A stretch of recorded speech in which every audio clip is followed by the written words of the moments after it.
Rickshaw चलाने वाले के बेटे ने मैट्रिक के रिजल्ट में 1200 में से 1161 नंबर हासिल करके मुल्तान बोर्ड में पहली पोजीशन हासिल कर ली। ख्याल भी ज़हन में नहीं आया था दीनी तालीम हासिल करने वाला लड़का जो है वो कभी बोर्ड में पोजीशन हासिल कर लेगा। मेरा एम जो है CSS ऑफिसर बनना है। मैट्रिक रिजल्ट 2025 में मदरसे के तालिब इल्म भी बाजी ले गए।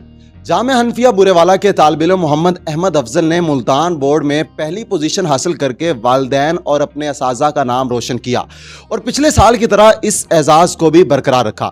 इस वक्त मेरे साथ अहमद मौजूद, उनसे बात करते हैं। मुझे बताइएगा कि जब आपको पता चला कि मुल्तान बोर्ड में आपकी पहली पोजीशन है, क्या तासुरात थे, क्या महसूस हुआ? जब ये मालूम हुआ कि मुल्तान बोर्ड में अल्हम्दुलिल्लाह अल्लाह ताला ने फर्स्ट पोजीशन से नवाजा है तो तब बहुत खुशी का लम्हात थे। वो पहले कुछ उम्मीदें भी थी, कुछ ख्वाहिशात भी थी, लेकिन जब ये कंफर्म हो गया तो उस वक़्त की फीलिंग्स को जो ज़ाहिर करना, डिस्क्राइब करना, वो अब अल्फाज के ज़रिए नहीं हो सकता। अहमद, बहुत बड़ी अचीवमेंट है कि आपने मदरसे में रहते हुए जो है फर्स्ट पोजीशन हासिल की है। क्या कभी सोचा था जब दर्स में पहले दिन आए या जब दीनी तालीम के साथ दुनियावी तालीम का आगाज़ किया, सोचा था कि मैं कभी बोर्ड में पहली पोजीशन हासिल करूंगा? नहीं, कभी ऐसा ख्याल भी ज़हन में नहीं आया था कि एक दीनी तालीम हासिल करने वाला लड़का जो है वो कभी बोर्ड में पोजीशन हासिल कर लेगा। मैंने तो कभी ये भी नहीं सोचा था कि कभी बोर्ड को देखूंगा भी। तो अल्हम्दुलिल्लाह अल्लाह ताला ने वो जो शक व शुबहात से वो ज़हन से निकाल दिए और ये ज़ाहिर हो गया कि अल्लाह ताला मेहनत को ज़ाया नहीं करते।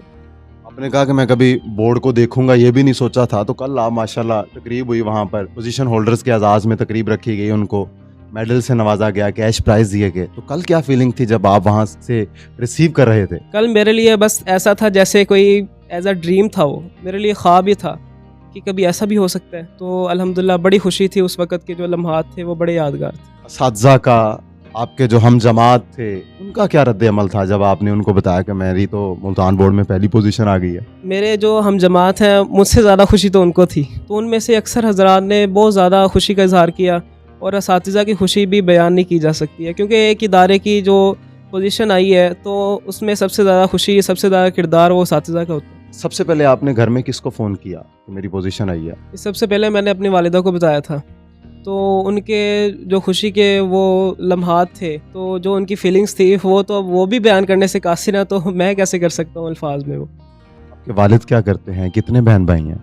मेरे वालिद साहब रिक्शा चलाते हैं और मैं इकलौता हूँ, कोई बहन भाई नहीं है मेरा। तो वालिद साहब की सपोर्ट की वजह से आज हम तक यहाँ तक पहुँचे अल्हम्दुलिल्लाह। वालिद साहब रिक्शा चलाते हैं? वालिद साहब पढ़े भी हुए हैं? नहीं, वो बस अपने दौर की कुछ मजबूरियों के तहत वो पढ़ नहीं सके। तो अब उनका ये ख्वाब है कि एक अनपढ़ का बेटा जो है ना वो पढ़ लिख कर कोई बड़ी सीट संभाले आगे जा। उनकी जो फीलिंग्स थी, उनके जो तासरात थे, वो ज़रा बयान करें। उनकी फीलिंग्स को कैसे बयान कर सकते हैं वो? अब कोई कैसे सोच सकता है कि मैं खुद अनपढ़ हूँ, मेरा बेटा जो है वो एक दिन ऐसा करेगा, मुल्तान बोर्ड में पोजीशन हासिल करेगा, तो फिर वो उन्हें इनवाइट करेंगे, वहाँ पे जो सेरेमनी है वो अटेंड करेंगे, तो नाकाबिले बयान है। रिश्तेदारों ने क्या कहा जब उनको पता चला? रिश्तेदारों ने बहुत ज़्यादा मुबारकबाद दी अल्हम्दुलिल्लाह। वहाँ से मैसेज आए जहाँ से कभी सोचा भी नहीं था। कभी सोचा भी नहीं था। दर्स की जो दीनी तालीम है ये बहुत मुश्किल है दुनियावी तालीम से, जो हम मैट्रिक करते हैं, इंटरमीडिएट करते हैं, दोनों को एक साथ लेकर चलना ये बहुत एक मुश्किल मरहला होता है। इसको कैसे मैनेज करते थे? इसको मैनेज करने के लिए अल्हम्दुलिल्लाह हमारे जो जामिया के मुहतमिम हज़रत कारी तैयब हनफी साहब, उन्होंने हमारे लिए एक जो मयारी माहौल जो बनाया है, उसमें जो मयारी उसातिज़ा हमें फ़राहम किए हैं, तो उनकी जो सलाहियत है उनके मुताबिक उन्होंने हमें शेड्यूल बना के दिया था, तो उसके तहत बस हम चलते रहे। अच्छा, क्लासेस का मुझे बताइए, इधर ही होती थी और एकेडमी वगैरह का कोई सीन? नहीं, एकेडमी तो कोई भी नहीं थी और ऐसा यानी मैं अफोर्ड भी नहीं कर सकता था ज़्यादा। तो बस क्लासेस यहाँ पे होती थी, ज़ोहर के बाद से असर तक हम स्कूल पढ़ते हैं यहाँ पे। मैट्रिक के इम्तिहान की तैयारी के लिए रोजाना कितना वक्त निकाला, वो बताइए, कितने टाइम आप पढ़ते रहे हैं? वो जो साथिज़ा ने शेड्यूल दिया था तकरीबन 2 से 3 घंटे जो है ना वो रोज़ाना पढ़ते थे। अगर मैं आपसे पूछूं कि इस पोजीशन का क्रेडिट किसको देना चाहेंगे, कौन से नाम ज़हन में आते हैं?